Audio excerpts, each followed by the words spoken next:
And on his listening post, when you get two men in there, one guy naturally stays awake and the other guy gets a little shut-eye. Well, I was getting a little shut-eye, and Hayes woke me up.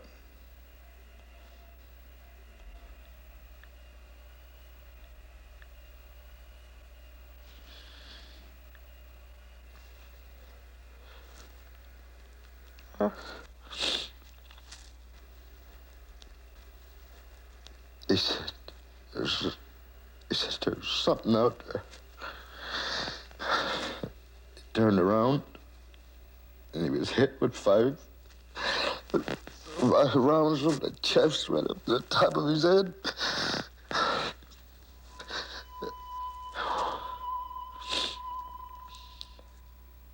And the guy was still coming. He was coming after me. Ace Vito was already dead. I was next. I didn't give him that chance.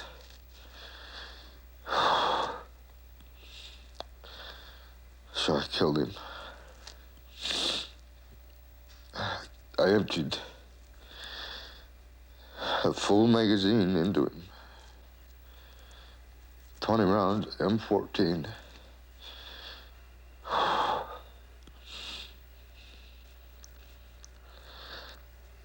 Then I stabbed him.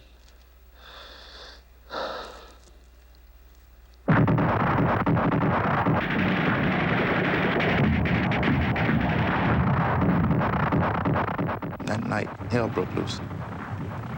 We reached the base of that hamburger hill and started hearing on the radio. We got 3 KIAs. We got 4 KIAs. What the hell is happening? Then they called back, they said they had 2 medics killed. I told the commander, I said, I got to go now. It's time for me to go. He said, no, you can't go. You're command, senior medic. Send somebody else up. I said, I got to go now. I called back to the 3rd platoon. I said, Murphy, you ready to go? He said, yeah, I'm ready. For some damn reason, I don't know what it was that... You don't realize the danger that you're getting ready to get into, but you realize an obligation that you had. We ran for about a half a mile in these mountains. Just me, him, and 2 other men to help us, to protect us. When we got to the mountain, we seen bodies laying all over the place. I asked him where my medics at. And one dude said, you're laying in that poncho there. Took a direct hit, an RPG round to the head. And when I opened that laundry sack, that poncho, I seen a body that I thought I knew. I didn't see no head. Head was completely blown off.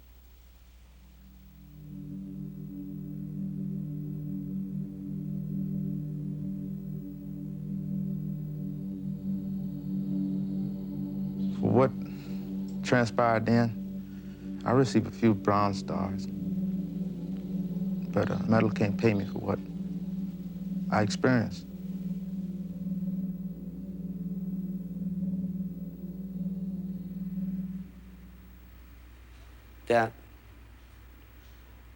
That's probably the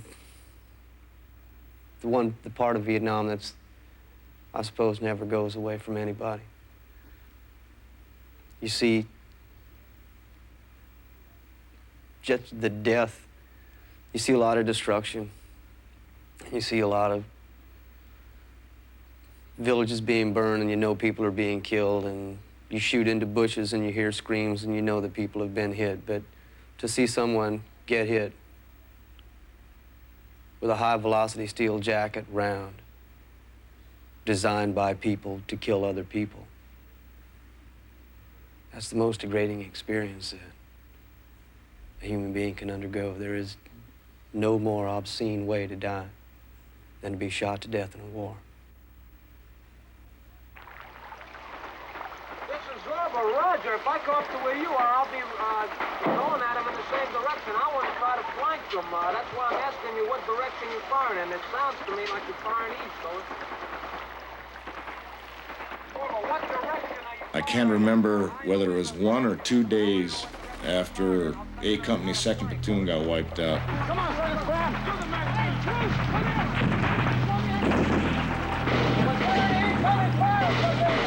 We were in an area on top of a mountain. It was pouring rain. We were lost.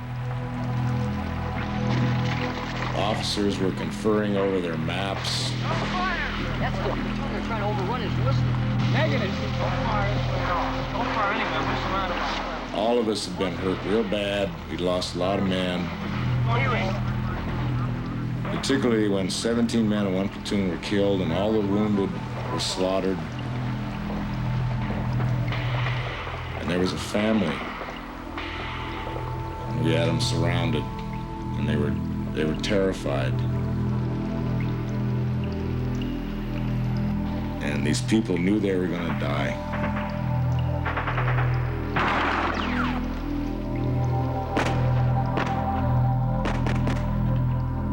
Pee-wee walked up with an M16, a full magazine, and he emptied it right into this family. And he was screaming the entire time he did it. And he said, "You knew it, you knew it, you knew it, you knew what was going to happen to us, you knew what was going to happen." And he lit them up, and he turned them into jellyfish.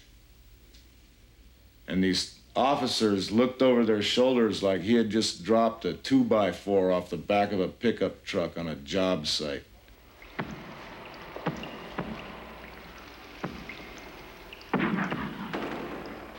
And I just stood there and watched.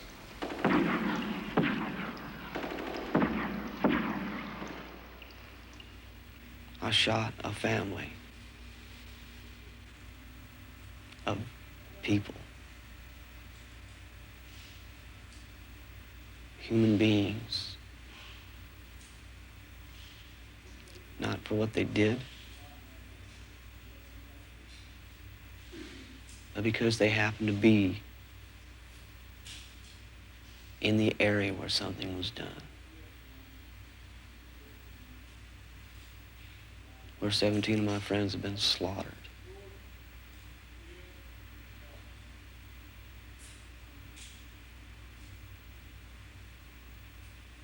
I saw them.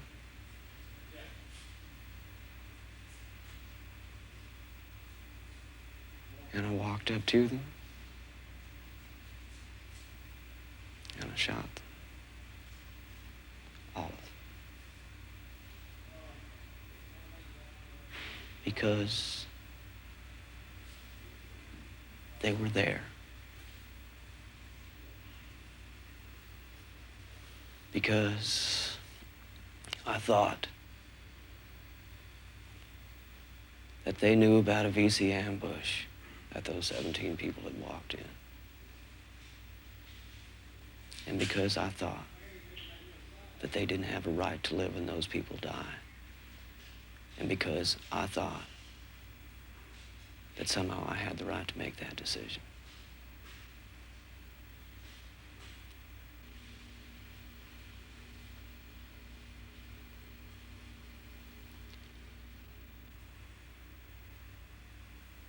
Now I see those people just as clearly every night as I did on that day. And they're just as real as I am, or as anyone else is.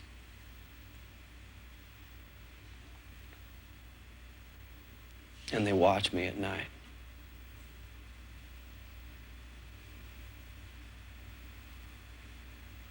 If I'm 1,000 years old, I'll never forget that day. And I'll never forget those faces.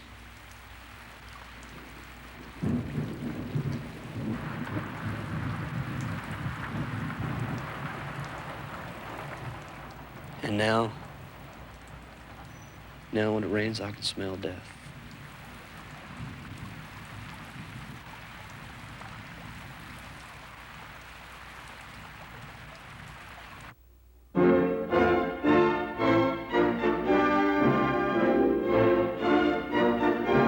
After World War II, the men came home together in troop ships.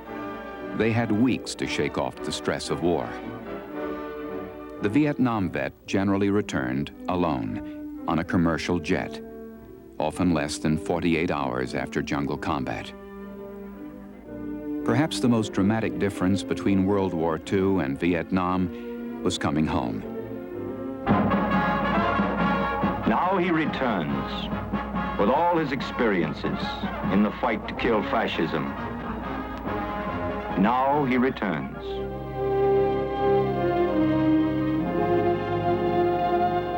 He has earned a welcome to outlast the joyous whistles and the paper streamers. We welcome him to our hearts, so that once again he becomes part of us. The closer we got to the States, the more you can envision the World War II welcome. Bands waiting for you on the runway, you know. Chest starts swelling up. I remember it was real bright that day, real bright. You just couldn't ask for a better day for coming home, you know.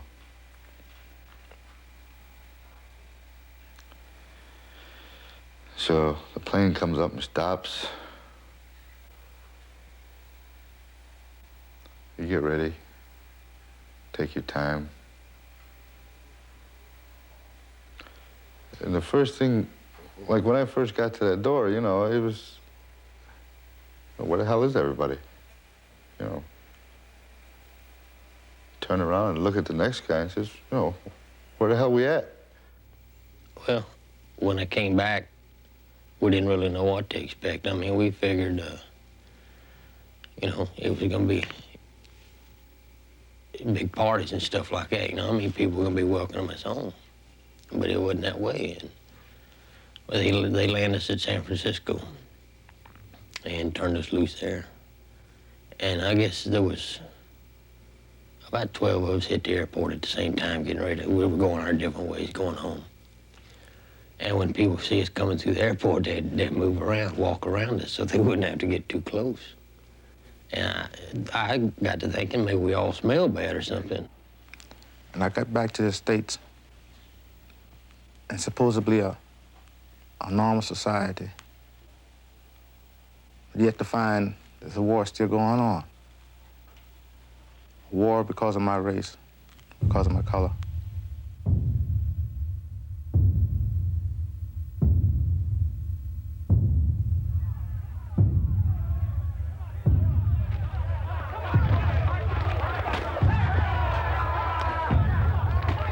I just went over there and fought for this place, you know. I had a white friend that fought right side of me. He never mentioned, you can't eat from this here because this is mine.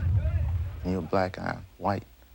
Because we had from the same dish, drink from the same cup, slept in the same bed, slept side by side. But to come back and see it the way it was, and the way it seemed like it still is, turned my whole conception, and I began to hate. I hated and hated.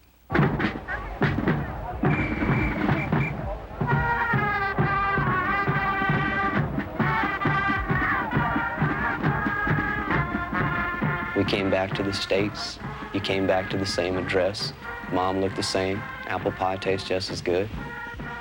But it wasn't home. I just couldn't handle all the unreality. It seemed like I had just come from the most real place in the world. Maybe the only real place in the world where things were measured in terms of lives and deaths. I think the thing that I noticed most about Skip when he came back was how reckless he was. He bought a motorcycle. It seemed like every other day I was going out someplace to haul the motorcycle and him back in, or going to the hospital to pick him up. It took him a few months to settle down from this living on the brink. And then he tried to work and go to college and fit into society and be a good family man, which he did for quite some time. We were married in February 1970. And we had all the adjustment difficulties that everybody has. I don't think they were any greater. Then the demons started to creep in. I had a period where I had nightmares every night. And one